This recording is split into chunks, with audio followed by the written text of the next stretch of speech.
Hey everybody, welcome back. Yes, it has been a long time, probably far too long, close to a month now.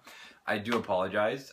This is actually going to be my March wrap-up video. I understand I haven't even posted the second part of my February wrap-up video, but there's really no good excuse. I mean, work stuff's been crazy, and I've actually been reading several very enticing books, and the fact that I'm sitting here filming this and not reading books should tell you how important it is, because I really want to be reading right now. And that's basically what it came down to. When I've had the choice to either read or film or edit, I've chosen to read instead of filming or editing.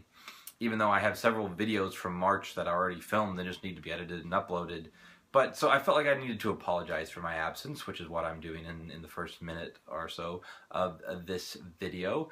I eventually will get the second part of my February wrap-up video up, because I especially think at the end of that video there's a pretty big bomb for a lot of people in terms of an opinion on a book that I think will surprise and probably not only surprise people, but possibly make people hate me. I don't know. I hope not, but it's definitely possible. Guess we won't know until I finally get my lazy ass around to getting it published. Anyway, the month of March was a pretty good reading month. I didn't get a ton read, but I felt it was pretty good quality what I read. The first book that I finished is 3 by Ted Dekker. You might not be able to see hardly any of this cover because it's just this white glare from what I'm looking at right now. 3 by Ted Dekker was a reread for me. It's actually the first reread that I've had since starting this channel. If you've not read any Ted Dekker and you're not against reading Christian fiction that is not incredibly overly preachy, I would definitely suggest Ted Dekker. He's a brilliant author. 3 is the story of a guy who was raised in a very interesting and unique household, and he comes out and is going to seminary school when all of a sudden a serial killer starts targeting him, and it follows him trying to stay alive and figure out what the hell's going on.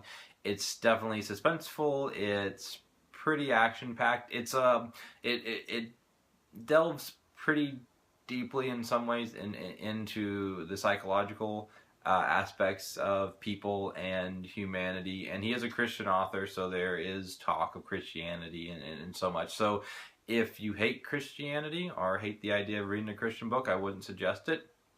Otherwise, I mean, it's a brilliant book. I rated it 5 stars the first time. The second time around, I would only probably give it a 4 or 4.5 stars. I couldn't even really explain the difference. There was a lot of stuff I noticed the second time through that I actually appreciated a lot more than the first time. Dekkers really is a good author, and he's one of those authors that does stuff that just comes off as pretty bold, in my opinion. Like, he basically tells you the big plot twist before the plot twist even happens. But then when the plot twist happens, you're still surprised that it happens, even though he told you several chapters before what was going to happen. And he's very good at tugging on your emotions and getting you to think and feel exactly how he wants you as the reader to think and feel. So it's a little bit frustrating sometimes too, but it was a very good book. The second book that I finished was The Austere Academy, which is book number 5, I think. Yeah, book number 5 in the Lemony Snickets series of Unfortunate Events series. I liked The Austere Academy. I would give it 4 out of 5 stars. I liked, and I cannot remember their name because I finished it a couple of weeks ago, but the Baudelaire orphans, they're the 2 of the triplets that befriend them. If you've read the book, you'll understand. If you don't, you probably think I'm crazy. But it was a very interesting, added a very interesting dynamic to the book. It also made the finish a little bit more suspenseful, because in the other books, it's like Count Olaf gets away, and you know he's going to come back, but you're just kind of like, oh, you know, we've done this before. This time, though, I probably shouldn't give away a spoiler, but I think a lot of people have read this book before. But anyway, if you don't want a spoiler for the Lemony Snicket series, fast forward like a couple of minutes.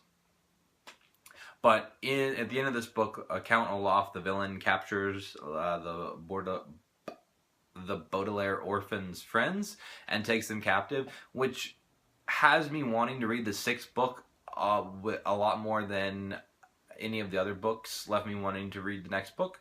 So I liked that. It was a good one. And what really took up a lot of my time in March, and what's responsible for me not getting videos edited and you not seeing my sweet, sweet smile and face for almost a month, has been the Mistborn Trilogy. I read these two, and I only have 150 pages left in the Hero of Ages, which should really tell you how much I like you guys. That the fact that I'm sitting here and not finishing that book. I'm not going to be able to say too much because I don't want to give away spoilers. I think a lot of people have read the Mistborn series. Book 1 starts off in this world where it's been ruled by this being called the Lord Ruler, who is supposedly part god or something. He's been ruling for over 1,000 years. He's immortal, all-powerful, so on and so forth. And it starts off basically with this group of outlaws, thieves, and the such deciding that they're going to overthrow the Lord Ruler, which seems kind of like a preposterous task, but they decide to do it anyways. The magic system in these books is definitely interesting.